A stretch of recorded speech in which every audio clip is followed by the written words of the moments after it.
नमस्ते प्यारे बच्चों, आज हम बात करने जा रहे हैं हमारे अगले पाठ कक्षा 9वीं के अगले पाठ एवरेस्ट मेरी शिखर यात्रा। ठीक है, एवरेस्ट मेरी शिखर यात्रा। लेखिका है बछेंद्री पाल जी। बछेंद्री पाल जी लेखिका अपनी माउंट एवरेस्ट की चढ़ाई के बारे में हमें यह बताने जा रही है। माउंट एवरेस्ट शिखर यात्रा, उनकी चढ़ाई करते हुए उनकी यात्रा किस तरीके की रही, उन्हें किन किन तकलीफों का सामना करना पड़ा, मुसीबतों का सामना करना पड़ा, किन मुसीबतों का उन्होंने साहस से कैसे सामना किया, टीम वर्क ने किस तरीके से काम किया, किन किन लोगों ने उनका साथ दिया, वो सारी चीजें हमें यहाँ बताने जा रही है। पाठ को अगर हमारे पाठ्यक्रम में डाला गया है तो कुछ ना कुछ उद्देश्य अवश्य रहता है। इसका उद्देश्य हमें ये बताना है कि लक्ष्य कितना भी मुश्किल क्यों ना हो, यदि उसके ऊपर साहस के साथ, परिश्रम के साथ चुनौतियों का सामना किया जाए, उसके अंदर जज्बा दिखाया जाए तो हमें वो टारगेट अचीव अवश्य हो जाता है। तो लेखिका हमें बछेंद्री पाल जी अपने इस साहस भरे कारनामे के बारे में हमें यहाँ पर बताने जा रही है। बेटा, लेसन आप लोगों को जब पढ़ते हैं तो शुरू में हमें बहुत टिपिकल सा लगता है कि लेसन कैसे स्टार्ट हो रहा है, कुछ समझ में नहीं आ रहा है इसके बारे में, क्योंकि क्लास 9th के बच्चे 8th से क्रॉस करके 9th तक पहुंचते हैं तब उनको थोड़ा टिपिकल लगता है। आज इसको आसान तरीके से समझने की कोशिश करते हैं, छोटे छोटे पॉइंट्स के थ्रू समझने की कोशिश करते हैं कि लेसन में समझ में आ जाए। लेखिका हमें क्या बताती है, बछेंद्री पाल हमें किन किन चीजों के बारे में बता रही है, कैसे उन्होंने यात्रा शुरू की, यात्रा शुरू करते हुए कौन कौन से पड़ाव उनके सामने आए, किस कैंप में वो गए, अपनी यात्रा शुरू करने के लिए किस किस काम में कैसे कैसे ठहरे, कहाँ कहाँ पर उनको मुसीबतों का सामना करना पड़ा, और लास्ट में कब किस तरीके से वो अपने माउंट एवरेस्ट की चढ़ाई पर चढ़ गई। लेखिका हमें बताती है कि 7 मार्च, सबसे पहले हमारे पास बेटा कुछ डेट्स हैं, इनको हम नोट कर लेते हैं। हमारे पास गिनी चुनी 4 डेट यहाँ पर आ रही है। सबसे पहली डेट है हमारे पास 7 मार्च। 7 मार्च के बाद आएगी हमारे पास 26 मार्च। 26 मार्च के बाद हमारे पास आती है 15-16 मई। 15-16 मई के बाद हमारे पास डेट आती है 23 मई। ये 4 डेट हमारे पास आएंगी। अब 4 डेट के थ्रू हमें 4 ही डेट याद रखनी है कि 4 डेट में क्या क्या हुआ है। सबसे पहले लेखिका बताती है कि 7 मार्च को दिल्ली से काठमांडू के लिए हम हवाई यात्रा में चल पड़े, क्योंकि हमारी जो यात्रा शुरू होनी है माउंट एवरेस्ट की वो काठमांडू से स्टार्ट होनी है। ठीक है, तो हमने 7 मार्च से दिल्ली से फ्लाइट पकड़ी, कहाँ के लिए? काठमांडू के लिए। काठमांडू हम पहुंच गए। काठमांडू आप लोग जानते हो नेपाल की कैपिटल है, नेपाल की राजधानी है।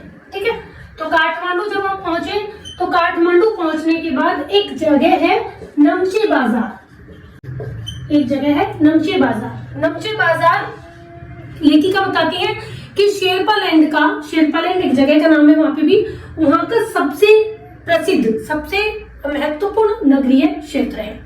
और जितने भी शेरपा लोग हैं, जितने भी शेरपा कुली हैं, वो यहीं के आसपास के एरिया के रहने वाले हैं, आसपास के क्षेत्र के रहने वाले हैं। अच्छा, नमचे बाजार की एक और चीज इंपॉर्टेंट क्या बता रही है लेखिका कि यही वो जगह है जहां पर मैंने सबसे पहले माउंट एवरेस्ट को देखा था, एवरेस्ट की चोटी को देखा था, लेकिन एक दूरी से देखा था। ठीक है, नमचे बाजार ऐसी जगह थी। और यहाँ पर ये कहते हैं कि यहाँ के जो लोग हैं वो माउंट एवरेस्ट नहीं बोलते, उसको एवरेस्ट नहीं बोलते, ये बोलते हैं सागर माथा। क्या बोलते हैं एवरेस्ट को? वो सागर माथा। सागर माथा का मतलब नाम से पता लग रहा है, सागर प्लस माथा, सागर का मस्तक। ठीक है, नीचे सागर बह रहा है, ऊपर पीक पे हमारी चोटी है, तो सागर का मस्तक। तो लेखिका कहती है मुझे ये नाम अच्छा लगा, मुझे नाम सही भी लगा कि जो ये नाम दे रहे हैं वो बिल्कुल उचित है ये नाम देना। उसके बाद लेखिका बताती है जब मैं वहां पर देख रही थी एवरेस्ट की चोटी की तरफ, तो वहां पे मुझे एक बहुत बड़ा बर्फ का प्लूम सा दिखाई देता है, बर्फ का गोला सा दिखाई देता है, जो मुझे झंडे के जैसा लगता है दूर से देखने में। तो आसपास के लोगों से पूछने में पता लगता है ये कोई गोला नहीं है। 150 किलोमीटर की स्पीड से जब हवा चलती है तो बर्फ उड़ती है, और बर्फ के उड़ने के कारण एक गोला सा बन जाता है वहां पर, और जब वो गोला सा बनता चला जाता है तो वो आपको ध्वज जैसा दूर से लग रहा है। ये कोई गोला नहीं है, ये 10 किलोमीटर से भी लंबा क्षेत्र है। ठीक है, तो ये कोई छोटा सा गोला नहीं है, तो 10 किलोमीटर का एक लंबा एरिया है जो हमें यहाँ से देखने में दूर से एक गोला सा लग रहा है। तो लेखिका का एक्साइटमेंट और बढ़ जाता है कि मुझे एवरेस्ट की चोटी पर चढ़ना है। लेखिका कहती है हम ऊपर जब चढ़ने के बारे में सोच रहे हैं तो हमारे पास किन किन जगह पे आती है। सबसे पहले लेखिका बताती है कि 26 मार्च को हम पहुंचे पेरिस पे। पेरिस में एक जगह का नाम है।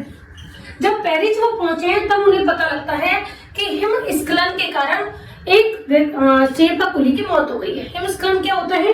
हिमस्खलन बेटा होता है हिम का स्खलन हो जाना, बर्फ का गिरना। और बर्फ के गिरने में यहाँ पर बर्फ का छोटे मोटे गोले गिरना नहीं है, जैसे हम कश्मीर में जाए तो रुई के गोले से गिर रहे हैं। यहाँ पर बर्फ की पूरी चट्टान गिर जाती है। जब बर्फ की पूरी चट्टान गिरी तो वहां पर एक शेरपा कुली की मौत हुई। 4 शेरपा कुली घायल हो गए। 16 में से 16 शेरपा कुली जो ऊपर जा रहे थे उनमें से 4 घायल हुए और एक शेरपा कुली की मौत हो गई। तो पेरिस पहुंचने के बाद लेखिका लगती है कि भाई हम सबके चेहरे पे तो उदासी छा गई। और हमारे हेड है, लेखिका बताती है हमारा एक ग्रुप है और एक हमसे पहले का भी एक ग्रुप जा रहा है। ठीक है, ये है लेखिका का ग्रुप, एक है लेखिका का दल। ठीक है, और एक है दल अग्रिम दल। लेखिका ने क्या नाम दिया उसको? अग्रिम दल। अग्रिम दल का मतलब होता है आगे चलने वाला दल। अग्रिम दल किस लिए बोले बेटा? आगे चलने वाला दल। ठीक है, जो पहले से जा चुका है। इस दल को लीड कर रहे हैं, इस दल के नेता कौन है? उपनेता प्रेमचंद। उन्होंने उसको नाम क्या दिया? नाम क्या बताया उनका? उपनेता प्रेमचंद। और लेखिका के दल के जो नेता है वो कौन है? नेता है कर्नल खुल्लर। कर्नल खुल्लर। तो जब हमें हिमस्खलन के कारण 4 शेरपा कुलियों के घायल होने की और एक शेरपा कुली की मौत की खबर मिलती है तो हम सबके चेहरे के मेरे चेहरे पर और हमारे दल के जितने भी ग्रुप के लोग होते हैं वो सबके चेहरे पर एक अवसाद छा जाता है। अवसाद का मतलब होता है दुख छा जाता है। तो दुख को देखने के बाद कर्नल खुल्लर कहते हैं एवरेस्ट जैसे महान अभियान में तो खतरों को और मृत्यु को कभी कभी सहज रूप में स्वीकार कर लेना चाहिए, क्योंकि जब टारगेट इतना बड़ा रखा हुआ है तो इस तरह की खबर तो आप लोगों को आगे देखने के लिए मिलती रहेगी। अगर डर जाओगे तो फिर आगे नहीं बढ़ पाओगे। ठीक है, इन्हें ये चीज पता लगी, अब थोड़ा सा आगे बढ़ने की कोशिश की। लेकिन उससे पहले यहाँ पर 26 मार्च को ही इनके पास कौन पहुंचे? उपनेता प्रेमचंद। ये प्रिंस मिलने के लिए पहुंचे। अब इन्होंने क्या बताया कि देखो जी हमसे पहले जो दल गया है उसने झंडियों से रास्ता चिन्ह साफ झंडियां लगा दी हैं। ठीक है, और बर्फ जगह जगह से साफ कर दी है। और झंडियां लगाने के बाद उन्होंने क्या करा कि जहां पर रस्सी बांधने की जरूरत थी वो रस्सियां बांध दी, जब पुल बनाने की जरूरत थी वहां पुल बना दिए छोटे छोटे। ठीक है, तो अब किस लिए कि हमारे पीछे जो दल आ रहा है, आप लोगों का लेखिका का जो दल आ रहा है उनको किसी तरह की परेशानी का सामना ना करना पड़े। लेकिन उन्होंने साथ साथ एक चीज और बताई कि बर्फ का गिरना जारी है और बर्फ का गिरना जारी है तो बर्फ के गिरने के कारण जो हमने इंतजाम किए हैं, आप जो हमने सुविधाएं आपको प्रदान करने की कोशिश की हैं वो सारे के सारे चिन्ह मिट सकते हैं, सारी की सारी झंडियां बर्फ में दब सकती हैं। तो सारी की सारी तैयारियां खराब हो सकती हैं और आप हो सकता है आपको बर्फ का हटाने का काम खुद करना पड़े। ठीक, ये हमें किसने बताई? उपनेता प्रेमचंद ने हमें सारी बातें बताई। अब इसके बाद हमें आगे की चढ़ाई की अपनी तैयारी कहाँ की शुरू करनी है? हमें बेस कैंप में पहुंचना है सबसे पहले। ठीक है, पेरिस पहुंचने के बाद हमें सबसे पहले कहाँ जाना है? बेस कैंप में। ओके, बेस कैंप पहुंचने से पहले ही हमें एक खबर और मिली कि रसोई सहायक की जलवायु अनुकूल न होने के कारण मौत हो गई। तो ये तो निश्चित था कि लेखिका बताती है कि हम आशाजनक स्थिति में नहीं चल रहे थे, हम पॉजिटिव डायरेक्शंस में नहीं चल रहे थे। मतलब एक तरफ हमें 16 शेरपा कुलियों में से एक शेरपा कुली के मरने की खबर मिली, दूसरी बार फिर हमें रसोई सहायक के मरने की खबर मिली। फिर हमें ये भी पता चला कि इस तरह की चीजों तो हमें आगे फेस करती रहनी पड़ेंगी, क्योंकि बर्फ का गिरना जारी है ना। बर्फ एक तरफ तो बर्फ का गिरना जारी है, ऊपर से चोटी पर से बर्फ की कोई ना कोई चट्टान खिसक जाती है। तो जिसके कारण वो हमें किसको प्रवास यात्रा के दौरान, हमारी यात्रा के दौरान हमारे ऊपर कभी भी हमें आकर गिर सकती है, हमें चोट पहुंचा सकती है। तो लेखिका कहती है कि हम आशाजनक स्थिति में नहीं चल रहे थे। फिर भी हमारे अंदर लेखिका के अंदर एक एक्साइटमेंट था कि मुझे एक एवरेस्ट की चोटी पर पहुंचना है। तो ये बताया है कि देखो कितनी संघर्षमयी स्थिति है, कितने साहस दिखाना है, फिर भी लेकिन अपने टारगेट को, अपने लक्ष्य को हासिल करना है। तो लेखिका अपने लक्ष्य को हासिल करने के लिए पूरे तरीके से मजबूत दिल बना चुकी थी। तो लेखिका कहती है इसके बाद हम कहाँ पहुंचे हैं? Base camp. लेखिका कहती है बेस कैंप पहुंचने के बाद क्या हुआ? वहां पर मैंने बेस कैंप पहुंचने के बाद अब मैंने एवरेस्ट की चोटी को एक निश्चित दूरी से देखा था। दोबारा जब मैंने देखा तो एक निश्चित दूरी, इससे पहले देखा था नमचे बाजार से। ठीक है, अब मैंने देखा है बेस कैंप से। सुबह जब मैं उठी तो मैंने पहले फिर एवरेस्ट की चोटी को देखा। अब मैंने एवरेस्ट की चोटी के साथ इसके आसपास की जो चोटियां थी, रुपसे की पहाड़ियां थी, ठीक है, इन सारी चोटियों को भी देखा।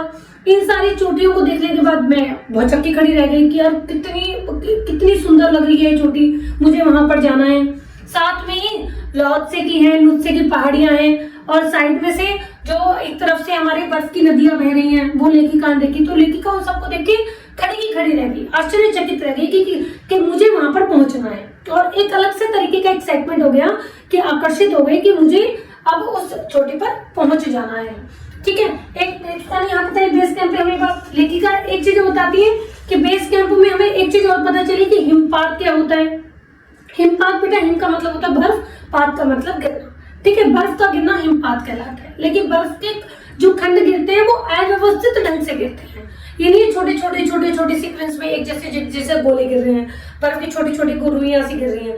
तो बर्फ के खंडों का अव्यवस्थित ढंग से गिरना हिमपात कहलाता है। साथ ही क्या पता चला कि ऊपर चोटी पर से कोई भी बर्फ की पूरी पहाड़ सा, बर्फ की पूरी चट्टान यूं की यूं खिसक जाती है, कभी लोहत्से की पहाड़ी पर से, कभी नुत्से की पहाड़ी पर से, और वो जो बर्फ की चट्टान यूं की यूं खिसकती है तो धरातल पर दरार तक पड़ जाती है। और जब धरातल पर दरार पड़ जाती है तो सोचो हम लोग नीचे खड़े हैं, हम ऊपर की चढ़ाई कर रहे हैं और कोई पहाड़ हमारे ऊपर यूं कहीं बर्फ का आके गिर जाए तो क्या हालत होगी। तो एक कहते हैं हमें डरा देने के लिए ये सारी चीजें बहुत थी, लेकिन पता नहीं मैं एक विचित्र रूप से ही आकर्षित थी ऊपर जाने के लिए, तो मुझे एवरेस्ट की चढ़ाई करनी थी। और देखिए कहते हैं यहाँ पर हमें मीनू मेहता मिलती है।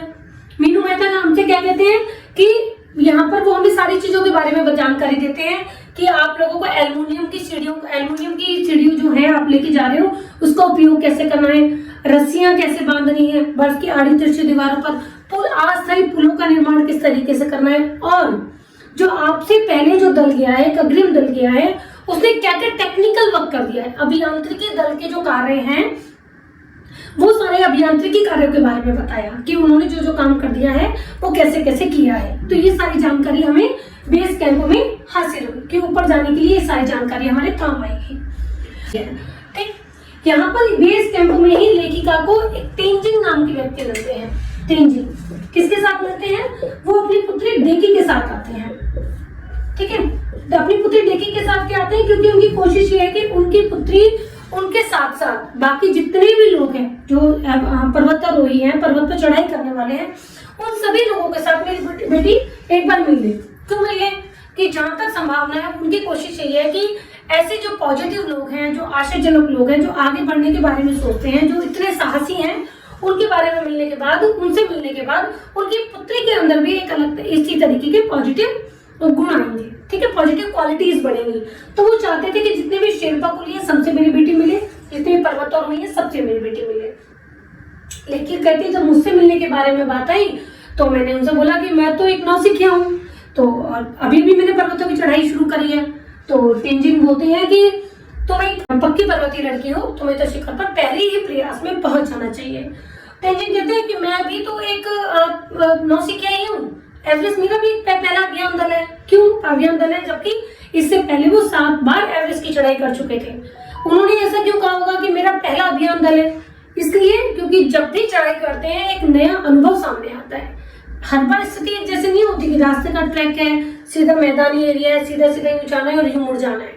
जब भी जाते हैं एक नई तरीके की स्थिति, नया तरह का संघर्ष सामने आता है। तो लेखिका के बारे में वो क्या कहते हैं, तुम तो एक पक्की पर्वतीय लड़की हो, तुम्हें तो शिखर पर पहले ही प्रयास में पहुंच जाना चाहिए। अब लेखिका क्या कहते हैं, बेस कैंप। बेस कैंप पे आप पहुंच गए। बेस कैंप के बाद अब हमारा नंबर कौन सा आएगा? कैंप 1 में जाने का नंबर आएगा। हम कैंप 1 में पहुंचे। कैंप 1 में जाने के बाद अब हमारे पास कहाँ पे जाना है? कैंप 1 के बाद नंबर आएगा कैंप 2 का। कैंप 1 के बाद हम पहुंचे कैंप 2 में। कैंप 2 के बाद हम पहुंचे कैंप 3 में। अच्छा, एक चीज और है, यहाँ पर एक बात ध्यान रखना बेटा, ये जो कैंप 2 लगा हुआ है, जो कैंप 1 है ना, बेस कैंप और कैंप 1, कैंप 1 के बीच में और बेस कैंप, इन दोनों के बीच में एक लेखिका ने एक हिमपात के बारे में बताया है, वो है खुम्बू हिमपात। खुम्बू हिमपात ये एक खतरनाक हिमपात क्षेत्र है। अब ये खतरनाक इसलिए बोला है कि जो शुरू में लेखिका को जिसके बारे में पता चलता है कि 16 शेरपा कुलियों में से एक शेरपा कुली जो मिला है वो लोहत्से की पहाड़ियों के ऊपर से जो हिमस्खलन हुआ है वो खुम्बू हिमपात के ऊपर से यहीं पर आकर गिरा था। ठीक है, ये इन दोनों के बिल्कुल बीच का क्षेत्र है और ये खतरनाक हिमपात क्षेत्र है बिल्कुल, क्योंकि यहाँ पर या तो डायरेक्शन इस तरीके की है जो लेखिका में बता रही है कि वहां पर अपने आप को संभालने की जगह बहुत कम है, ढलान बहुत ज्यादा है, तो जिसके कारण मौत होने के चांसेस बढ़ जाते हैं, चोट लगने के चांसेस बढ़ जाते हैं। तो इसके बाद लेखिका कहती है कि हम बिल्कुल ठीक ठाक तरीके से कहां पर पहुंच गए, कैंप 1 पर पहुंच गए। कैंप 1 पर पहुंचने वाले कौन लोग थे, मैं और एक मेरे साथ एक लड़की और थी, एक महिला और थी, रीता गुम्बू। यहाँ पे पहुंची थी लेखिका प्लस रीता गुम्बू। यहाँ पर पहुंचने के बाद लेखिका ने अपने ग्रुप के नेता, अपने दल के नेता कन्ना खुल्लर को वॉकी टॉकी के थ्रू खबर पहुंचाई, वॉकी टॉकी से फोन किया कि हम लोग ठीक ठाक पहुंच गए हैं। तो कन्ना खुल्लर बहुत खुश हुए कि भाई ये एक पॉजिटिव चीज है, एक संतोषजनक प्रगति थी कि आप लोग यहाँ खुम्बू हिमपात जैसे खतरनाक क्षेत्र को क्रॉस करने के बाद कैंप 1 पर पहुंच गए हो। यहीं पर लेखिका को पता चलता है कि उनके और साथी जो हैं, जिनका नाम है लोबसांग, गगन बिस्सा और अंगदोरजी, ये पहुंच चुके हैं कैंप 4 तक। कैंप 4, तो इन्हें क्या पता चलता है, कैंप 4 कहां पर लगाया गया है, 7900 मीटर की ऊंचाई पर लगाया गया है। 7900 मीटर की ऊंचाई पर, यहाँ पर कौन कौन से लोग पहुंचे हुए हैं, 29 अप्रैल को ऊंचाई पर 29 अप्रैल को लगाया गया। 29 अप्रैल को लगाया गया। यहाँ कौन कौन से लोग पहुंचे हुए हैं, यहाँ पहुंचे 3 लोग, लोबसांग, गगन बिस्सा, अंगदोरजी। बेटा इनका नाम आप लोगों को याद रखना है, ठीक है।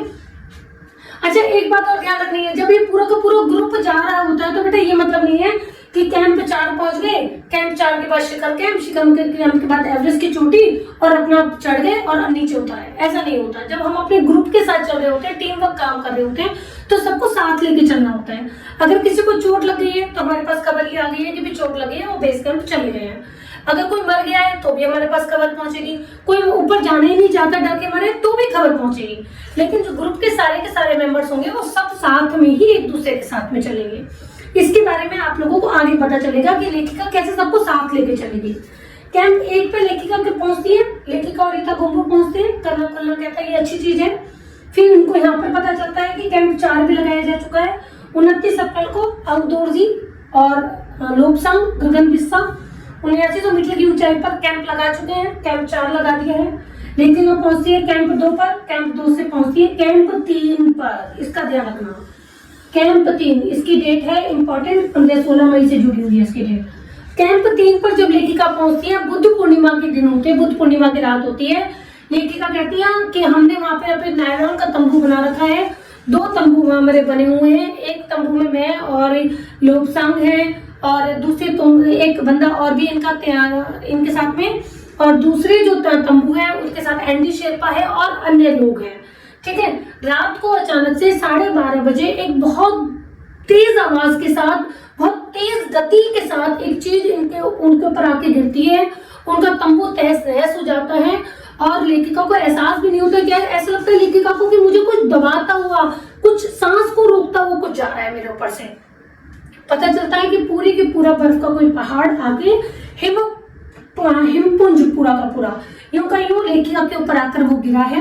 फिर लोबसांग बर्फ काटने वाली स्विस छुरी की मदद से, बर्फ काटने वाला जो हथियार होता है बेटा उसको कहते हैं स्विस छुरी, ठीक है। स्विस छुरी की मदद से, स्विस छुरी, ठीक है, स्विस छुरी की मदद से बर्फ को काटते हैं, चारों तरफ से उसको काटते हैं, हटाते हैं और लेखिका को बाहर निकालते हैं। तो लेखिका कहती है अगर थोड़ी भी मदद देर हो गई होती, लोबसांग ने मदद ना की होती तो शायद मेरी मौत ही हो चुकी होती। तो लेखिका बताती है कि हमारे ग्रुप के सभी लोगों को चोट लगी थी, जितने भी पुरुष लोग थे, 9 जो पुरुष लोग थे, सबको चोट लगी। कैंप हमारा बर्बाद हो गया, कैंप 3 पूरा का पूरा बर्बाद हो गया। हमें कैंप 2 पे जाकर अपने आप को सुरक्षित करना पड़ा। सुरक्षा दल के लोग नीचे से बेस कैंप से ऊपर आए, कन्ना खुल्लर भी वहां पर पहुंचे और एक बंदे को जिसको चोट लगी थी हमने खुद स्ट्रेचर बनाया, उसको वहां पर लिटाया और उसको नीचे बेस कैंप पे पहुंचाया। लेकिन जब कन्ना खुल्लर पहुंचते हैं कैंप 2 पर तो लेखिका की तरफ मुड़कर कहते हैं क्या तुम भयभीत हो? लेखिका कहती है हाँ। तो क्या वापस जाना चाहोगी? लेखिका कहती है नहीं, वापस नहीं जाना चाहूंगी, अब तो मुझे एवरेस्ट की चोटी पर जाना ही जाना है। तो उनके साहस को देखकर भी वो हैरान रह जाते हैं कि चलो अभी भी दिल इतना मजबूत है कि मुझे अपना टारगेट अचीव करना है। तो यहाँ पे इस कैंप 2 से बाद कैंप 3 तो खत्म ही हो चुका है उनका। कैंप 2 के बाद ये पहुंचते हैं फिर कैंप 4 पर, ठीक है। कैंप 3 टूट चुका है, चढ़ते चढ़ते ऊपर पहुंचते हैं कैंप 4 पर। कैंप 4 बेटा एक बार ध्यान रखना, कैंप 4 जो लगा हुआ है साउथ पोल एक जगह है, ठीक है, जो धरती पर सबसे कठोर जगह के नाम से फेमस है, जो लेखिका ने बताया है कि साउथ पोल एक ऐसी जगह है जो धरती पर सबसे कठोर जगह के नाम से जाना जाता है, ठीक है, साउथ पोल। यहाँ पर उन्होंने क्या लगाया है, कैंप 4 लगाया है। लेखिका कैंप 4 में पहुंच गई। कैंप 4 में पहुंचने के बाद उसने थोड़ा बहुत चाय वाय बनाई अपने लिए, है ना, थोड़ी एनर्जी ड्रिंक्स ली। फिर उसके बाद उसको पता लगता है कि अभी मेरे संगी साथी नहीं पहुंचे भाई, जिनके साथ मुझे अपनी आगे की यात्रा करनी है। थर्मस में चाय भरती है, एक थर्मस में अपने थोड़ा सा जूस भरती है, बाहर निकलती है। जैसे अपने तंबू से बाहर निकलती है उन्हें कौन मिलता है, मीनू मेहता मिलते हैं। मीनू मेहता मिलने के बाद पता चलता है की और जय उनके संगी साथी है, ये की, जय, मीनू मेहता, इन सबको आगे की चढ़ाई साथ में करनी है। तो अभी की जय नीचे है, वो थोड़ा नीचे आती है थर्मस लेके अपना चाय का और जूस का, कि भी उनको एनर्जी ड्रिंक मिलेगी, क्योंकि वो लोग क्या कर रहे हैं, भारी सामान के साथ चढ़ रहे हैं। और जितना हम भारी सामान के साथ ऊपर चढ़ते हैं तो ऑक्सीजन कम होता जा रहा है, तो चढ़ाई मुश्किल होती जा रही है। लेखिका जो चढ़ रही है वो ऑक्सीजन सिलेंडर के साथ चढ़ रही है और सामान उनके साथ कुछ नहीं था। तो जब नीचे चढ़ती है तो सबसे पहले उनको जय मिलता है। जय उनको देख के हैरान रह जाता है कि यार देखो कितनी टीम वर्क कितना अच्छा चल रहा है ना। तो फिर जय मिलता है। जय से आगे नीचे पता चलता है कि और नीचे है, कि नीचे जाता है। जय उसको रोकता भी है कि आगे नीचे मत जाओ, क्योंकि जाना तो ऊपर ही अल्टीमेटली, है ना। और फिर भी वो नीचे उतरने की कोशिश कर रही है, कि उनको देख के हैरान रह जाता है कि भाई नीचे क्यों आई हो। तो लेखिका कहती है क्यों, मैं भी पर्वतारोही हूँ और शारीरिक स्थिति से पूरी तरह मजबूत हूँ, तो मुझे भी अपने साथियों की मदद करनी चाहिए। तो वो उनको चाय देती है, जूस देती है, उसके बाद साथ में ऊपर चलते हैं। इतने में ही गगन बिस्सा और लहाटू वहीं पर पहुंच जाते हैं कि हाँ सब कुछ ठीक है। तो टीम वर्क चल रहा है, सब एक दूसरे को साथ लेके चल रहे हैं कि हाँ सब ठीक है ना, सब साथ में ऊपर चलेंगे। कैंप 4 पहुंचते हैं। कैंप 4 पहुंचने के बाद अब लेखिका को अपने आगे की चढ़ाई की तैयारी शुरू करनी है। तो लेखिका कहती है मैंने आगे की अपनी चढ़ाई की तैयारी शुरू की, कुछ ऑक्सीजन सिलेंडर इकट्ठे किए, हल्का सा ऑक्सीजन सिलेंडर इकट्ठे नहीं किए, अपने अगले दिन की चढ़ाई की तैयारी शुरू करी। कहाँ जाना है मुझे, शिखर कैंप पर जाना है अब, ठीक है। शिखर कैंप के बाद तो लास्ट वही है हमारी एवरेस्ट की चोटी। अब उसके लिए क्या किया लेखिका ने, हल्का सा नाश्ता किया, थोड़ी सी चाय बनाई, थोड़ी चॉकलेट ली। फिर उसके बाद वो अपने 5:30 बजे कैंप से बाहर निकली। 5:30 बजे कैंप से बाहर निकलती है तो उन्हें अंगदौर जी बाहर खड़ा नजर आता है। तो अंगदौर जी पूछता है कि भाई चढ़ाई करें। तो अंगदौर जी के साथ एक परेशानी क्या थी कि अंगदौर जी बिना ऑक्सीजन सिलेंडर के चढ़ रहे हैं। अब बिना ऑक्सीजन सिलेंडर के चढ़ने के उनकी कंडीशन क्या थी कि भाई जल्दी से जल्दी ऊपर पहुंचना है और वापस भी आना है। मैं देर रात तक, जैसे जैसे शाम होती जाएगी, ठंडा होता जाएगा, मैं ऊपर नहीं ठहर सकता, क्योंकि उनके पाँव ठंडे पड़ जाते थे बिना ऑक्सीजन सिलेंडर के चलने के कारण। जाना और वापस भी आना सेम डे पर, यह अपने आप में एक चुनौती भरा काम था। तो लेखिका ने अपने साथियों से और साथियों से पूछा कि चलना चाहते हो, सबने मना कर दिया, नहीं चलना।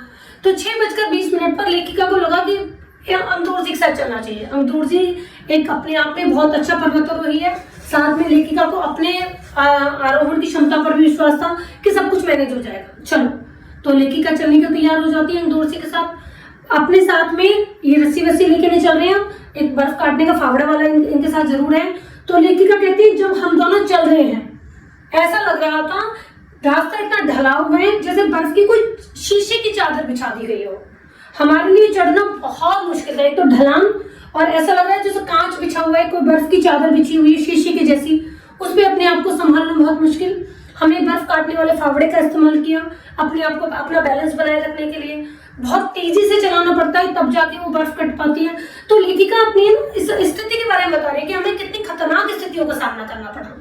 लेखिका पहुंच गई अंगदौर जी के साथ में शिखर कैंप, ये बहुत बड़ी अचीवमेंट है उनके लिए। शिखर कैंप पहुंच गई, पीछे लहाटू भी उनके साथ में आ रहे हैं। लहाटू भी पहुंच जाता है, वो इतने रेस्ट कर रहे हैं थोड़ी देर के लिए। फिर लहाटू के साथ ही अपने आगे की तैयारी शुरू करते हैं कि भाई अब एवरेस्ट की चोटी पर चढ़ना है। लहाटू अपने साथ एक रस्सी लेकर चल रहे हैं, नायलॉन की रस्सी है इनके साथ में। आगे कौन चल रही है, लेखिका चल रही है, पीछे लहाटू चल रहा है और पीछे अंगदौर जी चल रहा है। रस्सी पकड़ी हुई है लहाटू ने ताकि इन दोनों के बीच का बैलेंस बना रहे, ठीक है, ताकि सब साथ साथ धीरे धीरे चलते रहे। तो लेखिका कहते हैं जब वो ऊपर की चढ़ाई कर रहे हैं एवरेस्ट की, तो थोड़ी ही दूरी पर ऐसा लगा था जैसे सीधी ढलान ही ढलान है, सब कुछ खत्म है। और एक छोटी सी मिस्टेक का मतलब ये था सीधी ढलान पे बिल्कुल नीचे उतर जाना, ठीक है।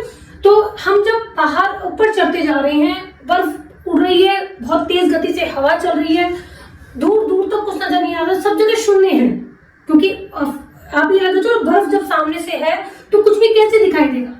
ऊपर से लहाटू को पता लगता है कि मुझे पर मिनट के हिसाब से 4 लीटर ऑक्सीजन चाहिए और मैं यूज कितना कर रही थी, 2.5 लीटर पर मिनट के हिसाब से। तो लहाटू को जो पता लगता है तो लहाटू मेरे उपस्कर का, जो मैंने सूट पहना हुआ है उस उपस्कर का ऑक्सीजन का लेवल बढ़ा देता है। फिर मुझे महसूस होता है कि हाँ अब मैं आराम से चढ़ पा रही हूँ। जैसे ही हम ऊपर थोड़ा और चढ़ते हैं फिर एकदम से ध्यान जाता है कि नीचे सीधी ढलान है, बस यहीं तक हमें आना था। यहाँ पे लेखिका की खुशी का ठिकाने रहा, इस मेन पॉइंट पर वो पहुंच चुके हैं यहाँ पर। अब यहाँ पर लेखिका कहती है कि यहाँ पर इतनी भी जगह नहीं होती इस कोन पर कि 2 लोग एक साथ खड़े हो सके। तो लेखिका ने सबसे पहले अपने बर्फ काटने वाले फावड़े से यहाँ पे इसको काटा। इसको काटने के बाद 3 लोगों के खड़े होने लायक जगह बनाई, इसको समतल होने की कोशिश करी।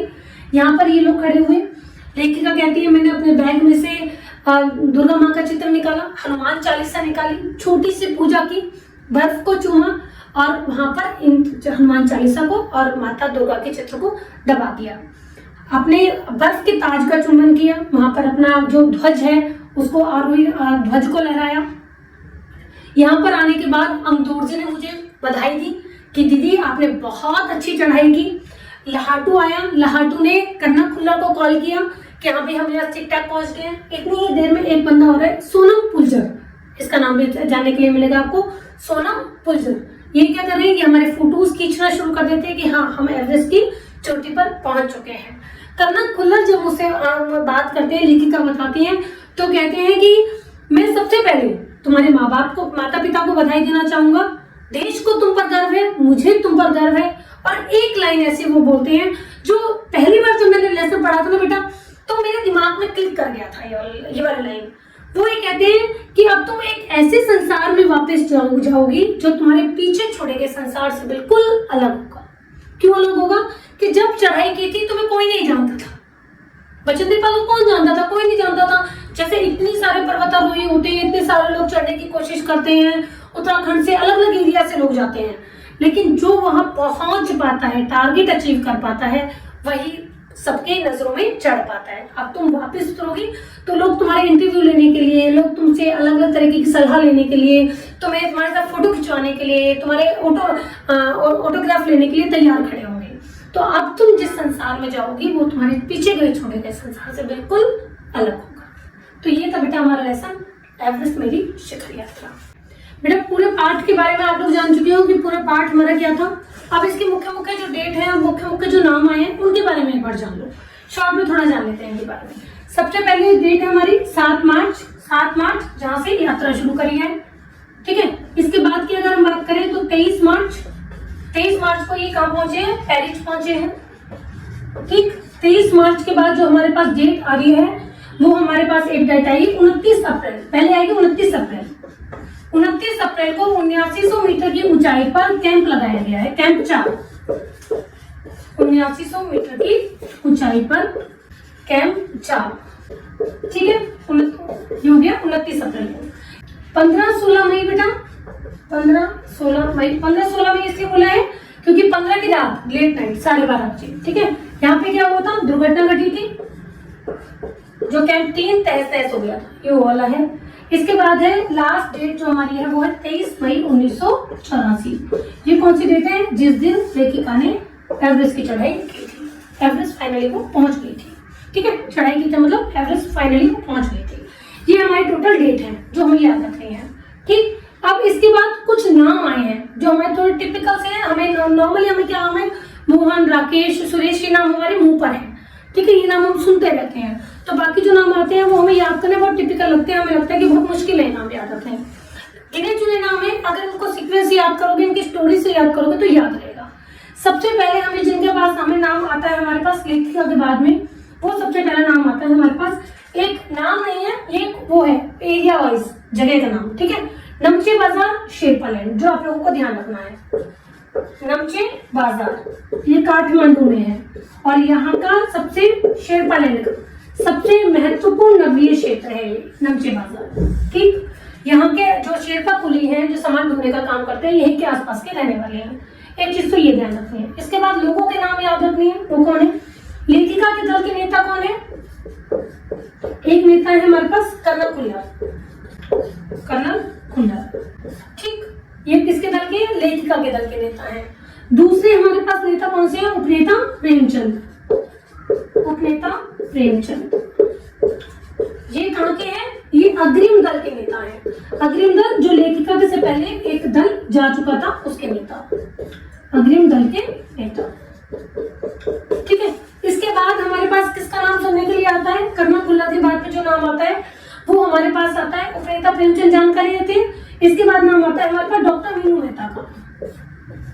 डॉक्टर मीनू मेहता जो उन्हें आगे जाके उनके जो उनसे पहले वाला दल के हैं अभियांत्रिकी कार्यों के बारे में जानकारी देती हैं।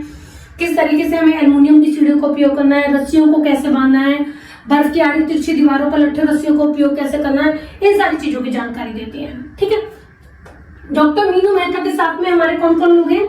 एक है की और एक है जय। ये लोग कौन है? जो ये साथ में सारा का सारा ग्रुप क्या करने वाला है? चढ़ाई करने वाला है। ये एक दल के लोग हैं जो साथ में चढ़ाई करेंगे। ठीक है, कि जय के बाद जो हमें नाम सुनने के लिए आया था, एक आया था तेंजिन। और तेंजिन के साथ साथ हमें क्या नाम सुनने के लिए मिला था? डेकी। इनकी पुत्री है डेकी। तेंजिन की पुत्री डेकी। ये सबसे लेखिका को और सबसे अपनी बेटी को मिलवाते हैं। जो पर्वत की चढ़ाई करने वाले हैं, शेरपा कुली भी हैं, उन सबसे लेखिका को मिलवाते हैं, बाकी सब लोगों से मिलवाते हैं। ये है तेंजिन और तेंजिन की पुत्री डेकी। इसके बाद हमें जिन लोगों का नाम सुनने के लिए मिलता है उनको वो है एक है लोब्सांग, ठीक है, एक है अंगदोर्जी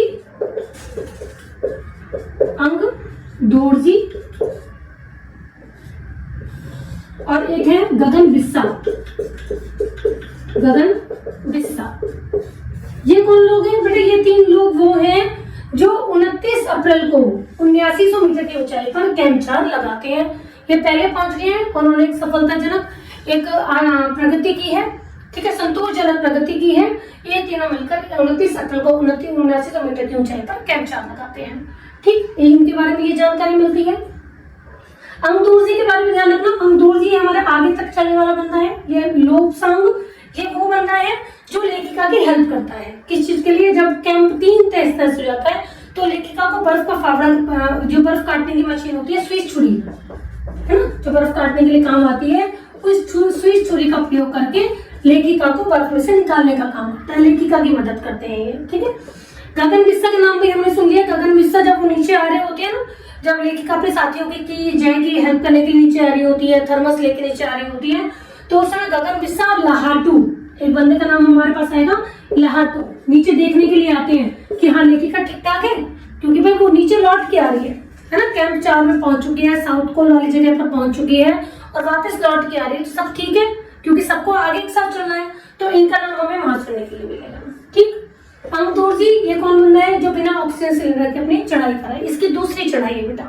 ठीक है, लेखिका बाद में कहती भी है कि आपकी दूसरी बार चढ़ाई करने पर मैं आपको बधाई देती हूँ। तो अंगदोर्जी की बिना ऑक्सीजन सिलेंडर की दूसरी चढ़ाई है। लास्ट तक जो चलते हैं लेखिका के साथ में, अंगदोर्जी अपनी लास्ट अंतिम जो चढ़ाई करती है एवरेस्ट की छोटी चढ़ाई, वो इन्हीं के साथ करते हैं, क्योंकि बाकी सब मना कर देते हैं इतनी जल्दी सुबह 6:30 बजे लोग नहीं निकल पाएंगे। तो अंगदोर्जी के साथ चलती है। अंगदोर्जी के साथ साथ पीछे कौन आ रहा होता है? लहाटू आ रहा होता है। अब लास्ट में हमारे पास कौन पहुंचे? अंगदोर्जी, लेखिका और लहाटू, ये तीनों पहुंच गए हैं। लहाटू ने फोन करने का काम किया था, इंफॉर्मेशन पहुंचाई थी किसके पास? कर्नल खुल्लर के पास, वॉकी टॉकी इनके साथ में, ताकि सारी खबर नीचे तक पहुंच सके। ठीक है, अंगदोर्जी बधाई देता है और एक बंदे का नाम लास्ट में आता है, वो है सोनम पुलजर।